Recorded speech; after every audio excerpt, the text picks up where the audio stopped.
Hello everyone, आज हम carbohydrates में एनोमेरिक स्ट्रक्चर बनाना सीखने वाले हैं जो कि बहुत ज़्यादा इंपॉर्टेंट है। अभी तक हमने जितने भी स्ट्रक्चर्स देखे हैं वो सारे के सारे लीनियर चेन में जितने भी कंपोनेंट्स बनते हैं वो सारे हमने स्ट्रक्चर ड्रॉ करना सीखे हैं। किस तरफ उनमें अगर यदि हम एपिमर्स की बात करते हैं तो C1 position, C2 position, C3 position, उन सब के बारे में हमने बहुत अच्छे से पढ़ा और उन्हीं के बेसिस पे हमने स्ट्रक्चर ड्रॉ करना सीखा। आज हम उन्हीं से साइक्लिक स्ट्रक्चर, लीनियर चेन से साइक्लिक स्ट्रक्चर कैसे ड्रॉ करते हैं, किस तरीके से फॉर्मेशन करते हैं, उनके बारे में सीखने वाले हैं और उन्हीं साइक्लिक स्ट्रक्चर्स को एनोमेरिक स्ट्रक्चर्स बोलते हैं। ठीक है, तो ध्यान से देखना है, ध्यान से समझना है, बहुत ज़्यादा इंपॉर्टेंट वीडियो आपके लिए बनने वाला है। शुरू करते हैं हम सबसे पहले एनोमेरिक स्ट्रक्चर। क्या होती है एनोमेरिक स्ट्रक्चर, पहले इसका पॉइंट समझते हैं। एनोमेरिक स्ट्रक्चर की अगर यदि हम बात करें तो हमने कहा, मान लो सपोज करो हमारे पास सबसे पहले CHO होता है, कोई भी एक कंपोनेंट ले लेते हैं। जैसे हम ग्लूकोज की बात करते हैं तो ग्लूकोज की बात करें तो OH, उसके बाद हमारे पास OH, OH और OH और लास्ट में होता है CH2OH।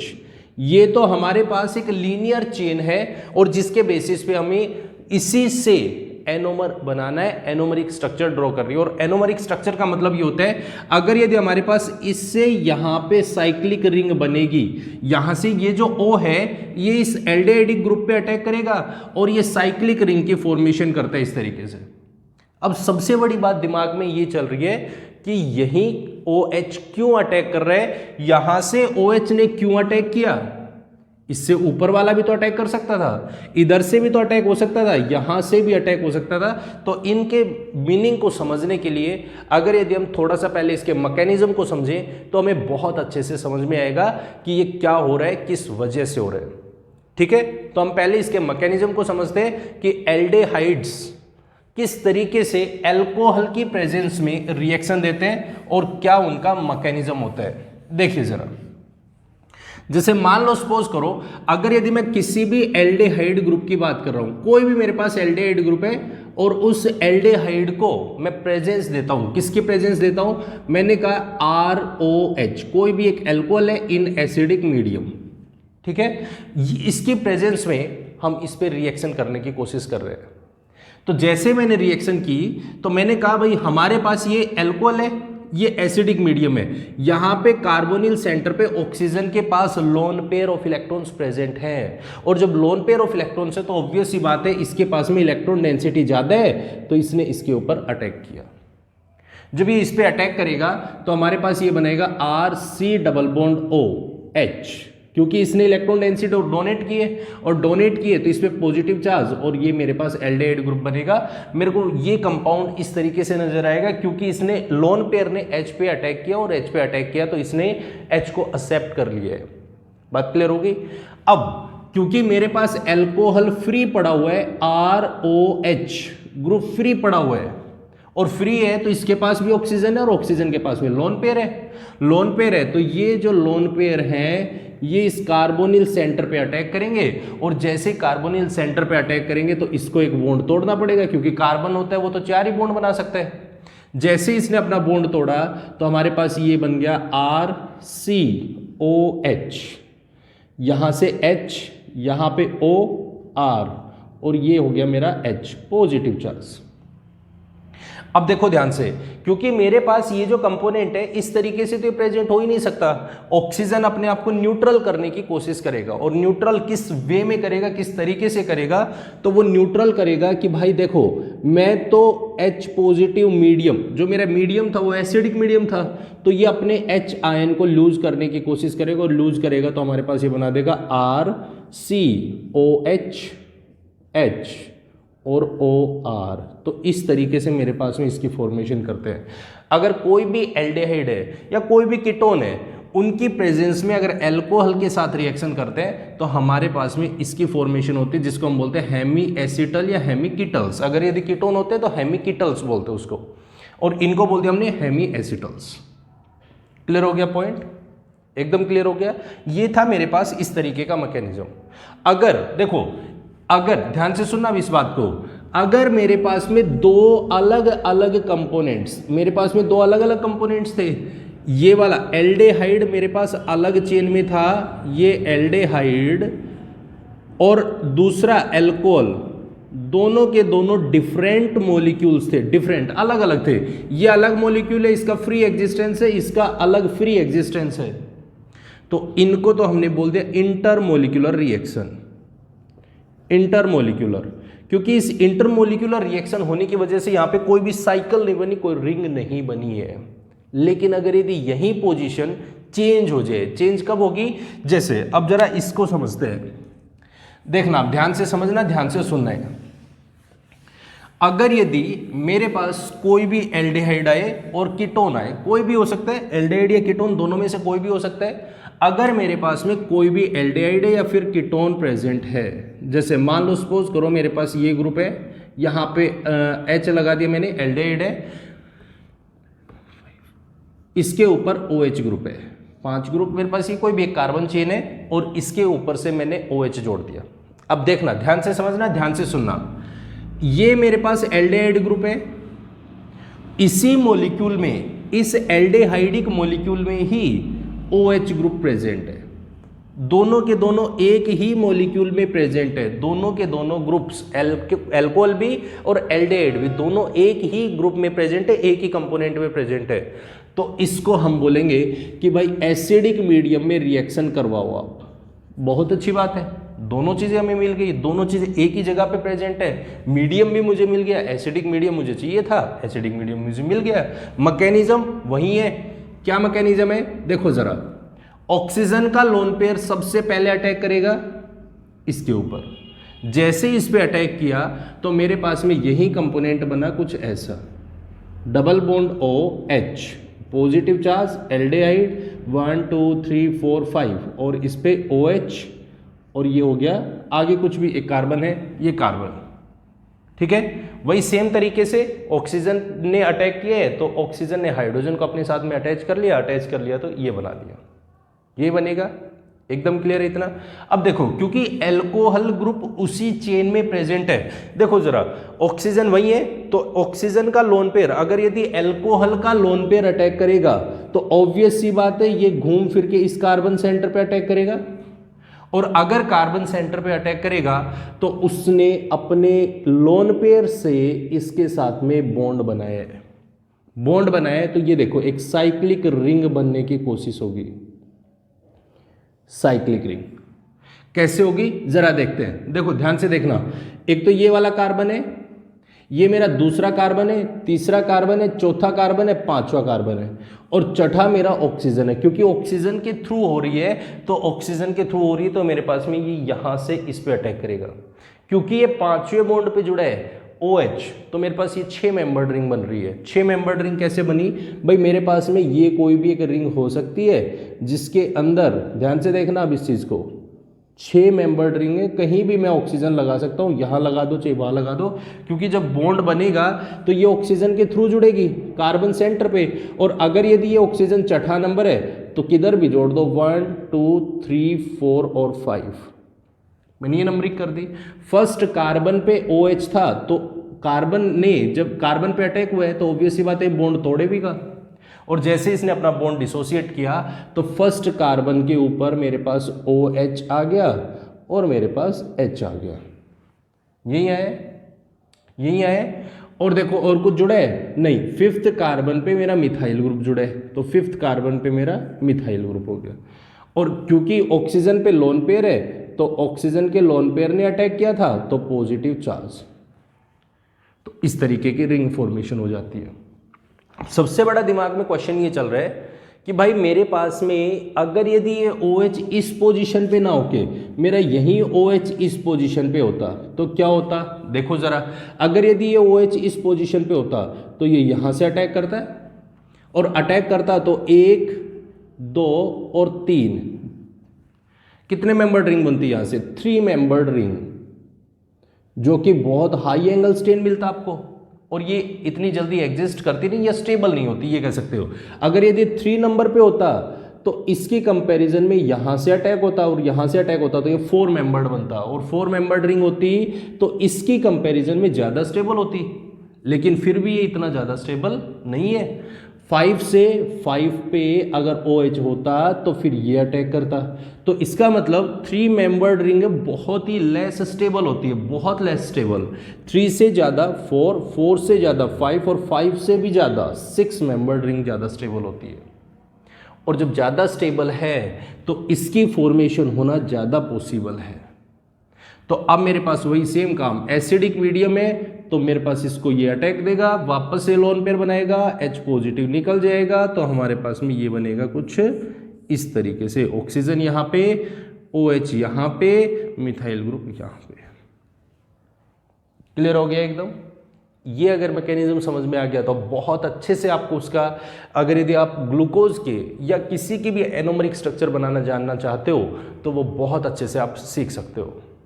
पक्का क्लियर है? चलो अब जरा उसके स्ट्रक्चर को देखते हैं, बनाना सीखते हैं। एनोमरिक स्ट्रक्चर्स या एनोमर्स किसको बोलते हैं?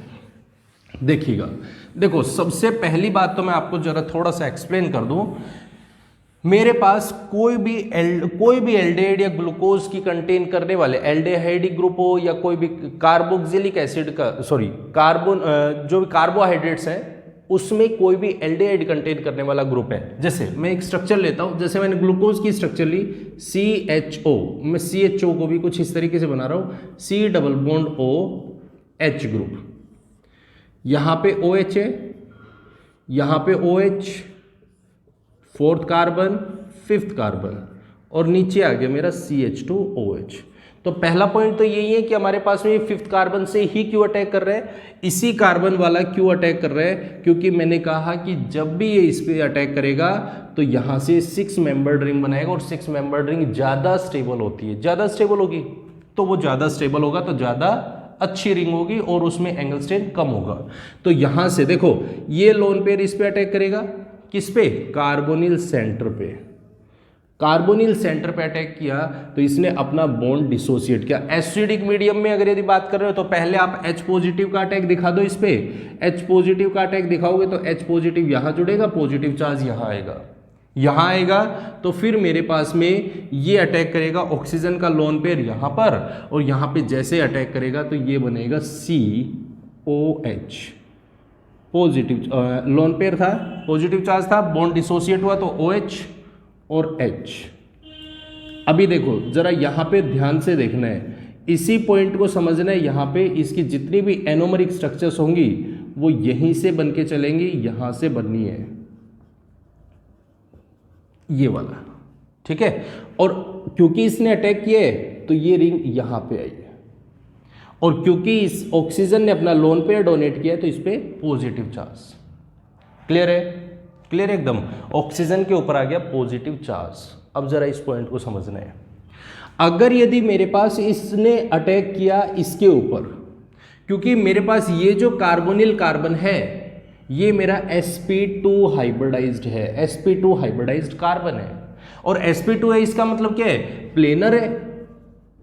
तो प्लेनर है तो ये जो ऑक्सीजन है कौन? OH, ये जो OH है दो तरफ से अटैक कर सकता है, या तो ये ऊपर से अटैक करे या फिर ये नीचे से अटैक करे, ठीक है। अगर यदि ये ऊपर से अटैक कर रहा है तो OH बाहर चला गया, और अगर यदि नीचे से अटैक कर रहा है तो यही OH, अगर यदि मैं आपके सामने बात लिखूं तो मान लो सपोज करो मेरे पास में ये जो चेन बनी है ये या तो इस तरीके से घूम के आ जाए, और या फिर यही OH अंदर की तरफ आ जाए और H चला जाए बाहर, और मेरे पास यहाँ पे OH OH OH और फिर यहाँ पे ये OH पॉजिटिव चार्ज और यहाँ से आ जाए। दो पोजीशंस बन सकती है इसमें, दो स्ट्रक्चर्स बन सकती है एक साथ में, या तो OH बाहर चला जाए या फिर OH अंदर आ जाए। ये बात बहुत इंपॉर्टेंट है, इस चीज़ को समझना है, क्योंकि इसी के बेसिस पे हम अल्फा और बीटा स्ट्रक्चर्स को डिफाइन करेंगे और उसी के बेसिस पे हम स्ट्रक्चर बनाएंगे एनोमरिक स्ट्रक्चर। क्लियर है? देखो अगर यदि मैंने यहाँ पे लिखा CH2OH, ये तो वो लास्ट वाला स्टेप तो वही है भाई। अगर यदि H पॉजिटिव निकलेगा तो हमारे पास इसको लोन पेयर डोनेट करके जाएगा, और डोनेट करेगा तो हमारे पास में क्या बनेगा? देखो जरा ये वाली स्ट्रक्चर, इसमें हाइड्रोजन हटा दो, पॉजिटिव चार्ज बना दो, सेम पोजीशन है, सेम चीज़ है, ठीक है, जैसा आपने पीछे मैकेनिज्म देखा है। लेकिन अब एक पॉइंट को समझना है, इस स्ट्रक्चर को समझाने के लिए हमें कुछ पॉइंट्स एक्सप्लेन किए कि हम इनके बेसिस पे कैसे कैसे हम स्ट्रक्चर ड्रॉ करते हैं, कैसे स्ट्रक्चर ड्रॉ करते हैं। देखो ज़रा इस चीज़ को समझो। अगर मान लो मैंने यहाँ पे स्ट्रक्चर बनाई, कितने मेंबर्ड रिंग बनी, तो हमारे पास में 1 2 3 4 5 और ये मेरा चौथा कार्बन है, चौथा ऑक्सीजन है। तो उन्होंने सबसे पहला जो प्रोजेक्शन बनाया जिसके बेसिस पे हमें इसकी स्ट्रक्चर ड्रॉ करनी पड़ी, वो हमने बनाया कि हमने सबसे पहले तो 6 मेंबर्ड रिंग ड्रॉ की। उन्होंने इस तरीके से उस 6 मेंबर्ड रिंग को ड्रॉ किया, ठीक है। ये हमने 6 मेंबर्ड रिंग बना दी, सबसे पहला पॉइंट। अब ये जो 6 मेंबर्ड रिंग थी, इसके ऊपर उन्होंने बॉन्ड्स दिखाने शुरू किए इस तरीके से, ठीक है। अब इस 6 मेंबर्ड रिंग में कहां कहां पे पोजीशन दिखानी है, किस किस तरीके से उनको नोटेशन देना है, किस तरीके से उनको बनाना है, उसके बारे में समझते हैं जरा। तो उन्होंने बोला कि सबसे पहला पॉइंट तो ये है, अगर मेरे पास कोई भी स्ट्रक्चर बनेगी तो उस स्ट्रक्चर में जो भी अंदर की तरफ बॉन्ड है, जो भी अंदर की तरफ बॉन्ड है, अंदर की तरफ बॉन्ड होने का मतलब है अगर यदि हमने यहां से इस स्ट्रक्चर को बनाया तो ये वाले जितने भी बॉन्ड हैं, ये वाले बॉन्ड जो अंदर की तरफ है और ये वाले हैं, इनको हमने बोला बाहर की तरफ है। ये वाले आउटसाइड बॉन्ड है, ये वाले इनर बॉन्ड है, ठीक है। तो उन्होंने क्या बोला, जितने भी अंदर वाले बॉन्ड हैं, इनर बॉन्ड्स या इनर ग्रुप्स, कुछ भी डिफाइन कर सकते हो, जितने भी अंदर वाले ग्रुप्स हैं वो सारे के सारे नीचे की तरफ आएंगे, बिलो डायरेक्शन में। बिलो डायरेक्शन का मतलब ये वाला बॉन्ड है वो नीचे की तरफ है और इस बॉन्ड पे ये वाला अपर पार्ट है, ठीक है। तो उन्होंने बोला कि जो भी अंदर की तरफ बॉन्ड्स पे प्रेजेंट हैं, ग्रुप्स हैं, वो सारे के सारे नीचे की तरफ आएंगे और जो बाहर की तरफ है, यहां पे मेंशन्ड है, वो सारे के सारे अपर पार्ट पे आएंगे। तो ये वाले अपर पार्ट पे आएंगे और ये वाले अंदर की तरफ आएंगे या नीचे की तरफ आएंगे, बिलो डायरेक्शन में। तो यहां से हम स्ट्रक्चर ड्रॉ करने चलते हैं। देखो जरा, सबसे पहले मैंने यहां पे मेंशन किया है, मैंने यहां पे H दिखा हुआ है, यहां पे H लिखा हुआ है, HOH HOH। देखो सबसे पहले लिखो, यहां पे तो H आएगा, ये वाला बाहर है तो ये कहां पे आएगा, ऊपर आएगा, ठीक है। दूसरा यहां पे क्या है, OH अंदर है तो OH अंदर है तो OH नीचे की तरफ। तीसरे में H अंदर है तो H नीचे की तरफ। OH क्या है, अंदर है तो इसका मतलब नीचे की तरफ। मैंने इस तरीके से दिखा दिए। अब जो भी पोजीशंस बची हैं, तो मेरे पास फर्स्ट पोजीशन में OH क्या है, बाहर है तो इसका मतलब OH ऊपर आ गया। यहां पे H है तो ये H आ गया, OH तो OH। ये वाला ग्रुप देखो जरा, यहां पे हाइड्रोजन है, हाइड्रोजन। और लास्ट में उन्होंने बोला कि जो CH2OH ग्रुप है, CH2OH ग्रुप है, अगर यदि इसको मेंशन करना है तो ये हमेशा ऊपर की तरफ आएगा, इसको हमेशा CH2OH ही लिखना है और नीचे H लिखना है। This structure is known as the anomeric structure.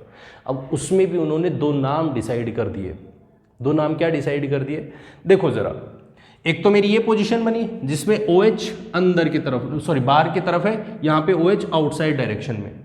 मैं दूसरी स्ट्रक्चर बनाने चला तो इसमें OH क्या है, इसमें OH अंदर वाले पार्ट पे। जरा उसकी स्ट्रक्चर बना लेते हैं, क्या स्ट्रक्चर होगी, मैं इसको साफ कर रहा हूं। देखो जरा, हमारे पास ये जो OH ग्रुप है, इस OH ग्रुप के लिए ये वाली स्ट्रक्चर हमारे पास में आई कुछ ऐसी। 6 मेंबर्ड रिंग तो है ही, ठीक है। इनके ऊपर बॉन्ड्स दिखा दिए, ये वाला, ये वाले, ठीक है। अब उन्होंने क्या बोला था, जो अंदर की तरफ है वो सारे नीचे आएंगे। तो अंदर मेरा OH है तो OH मेरा नीचे आ गया, OH है तो नीचे आ गया, H है तो नीचे आ गया, OH है तो मेरे पास में नीचे आ गया, इस तरीके से। अब जो भी बॉन्ड बचे हैं उनको दिखाओ। CH2OH हमेशा ऊपर आएगा तो CH2OH को रख दिया, H रख दिया। OH यहाँ है तो यहाँ पे H, यहाँ पे H है तो यहाँ पे OH, यहाँ पे OH है तो यहाँ पे H, यहाँ पे OH है तो यहाँ पे H। अब देखो दोनों में जो 2 स्ट्रक्चर्स हैं, उन दोनों स्ट्रक्चर्स में क्या डिफरेंस है, डिफरेंस ये है कि हमारे पास जो फर्स्ट कार्बन है, this one is known as the first carbon, this one is known as the first carbon. ठीक है, अब फर्स्ट कार्बन पे OH ऊपर है यहां पे, और यहां पे OH नीचे की तरफ है, दोनों में यही चीज का डिफरेंस है। तो उन्होंने एक पॉइंट बोल दिया और वो ये बोला, अगर यदि OH नीचे की तरफ है, नीचे की तरफ होने का मतलब क्या है, अंदर वाली डायरेक्शन में, और अंदर वाली डायरेक्शन में, तो इसको हम बोलेंगे अल्फा। और क्योंकि ये तो डी ग्लूकोज था ही, तो alpha D glucose, this is known as alpha D glucose. दो अलग से टर्म डिसाइड कर दी, एक अल्फा और दूसरी बीटा, तो इसको बोल दिया अल्फा डी ग्लूकोज। अगर मैं दूसरी स्ट्रक्चर की बात करता हूं, तो उन्होंने बोला अगर यदि OH ऊपर की तरफ है या OH बाहर है, तो उसको हम बोलेंगे बीटा डी ग्लूकोज। ये हमारी बीटा डी ग्लूकोज है, क्योंकि हमने ग्लूकोज के लिए बनाया है, तो बीटा डी ग्लूकोज। अगर यदि हम किसके लिए बनाते, अगर यदि हम सिंपल किसी दूसरे मॉलिक्यूल के लिए बनाते, तो हमारे पास में उसका नाम आ जाता। अगर यदि हम बोलते एलोज, तो एलोज, फ्रक्टोज तो फ्रक्टोज, बहुत सारी अलग अलग स्ट्रक्चर्स बन सकती है। क्लियर हो गया एकदम पॉइंट। तो हमारे पास यहां पे मेंशन किया कि एनोमरिक स्ट्रक्चर में दो अलग से टर्म दी, एक अल्फा और दूसरा बीटा, और उन्हीं के बेसिस पे हम अलग अलग स्ट्रक्चर्स को ड्रॉ करते हैं, alpha D glucose, beta D glucose. Clear हो गया एकदम पॉइंट। नेक्स्ट वीडियो में हम इसी एनोमरिक स्ट्रक्चर पे बेस्ड कुछ क्वेश्चंस पे बात करेंगे, जिसमें हम बात करेंगे कि different structures alpha D, beta D glucose क्या क्या होते हैं, या ग्लूकोज में ग्लूकोज के अलावा और भी कार्बोहाइड्रेट्स हैं, उनके स्ट्रक्चर्स हम कैसे ड्रॉ करें। ठीक है, तो इन रूल्स को फॉलो करने हैं और इन्हीं के बेसिस पे स्ट्रक्चर्स को ड्रॉ करने हैं। क्लियर हो गया पॉइंट। तो आई होप आपको ये वीडियो पसंद आई होगी। अगर पसंद आई है तो इसे लाइक, कमेंट और शेयर जरूर करें, और साथ में अगर हमारे चैनल को सब्सक्राइब नहीं किया है तो प्लीज़ चैनल को सब्सक्राइब जरूर करें। Thank you very much and have a nice day.